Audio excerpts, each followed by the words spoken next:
I'm Emmet Lia. I'm the area general manager for ABM on our HVAC mechanical side here in Georgia. Many of our customers have different vendors for multiple different tasks within their facility. So one person for maintenance, one person for projects, one person for controls.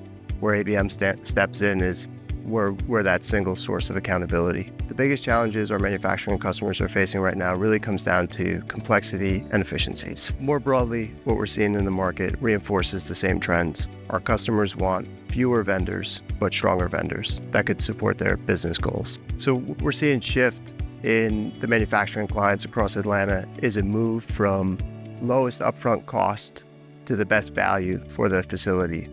We see this most importantly in our critical environments that we take care of, where downtime isn't just an inconvenience, but it's a business interruption. When we see a solution work really well in this environment, it's a solution that was tailored and co-authored with the customer to fit their needs, their building, and their facility.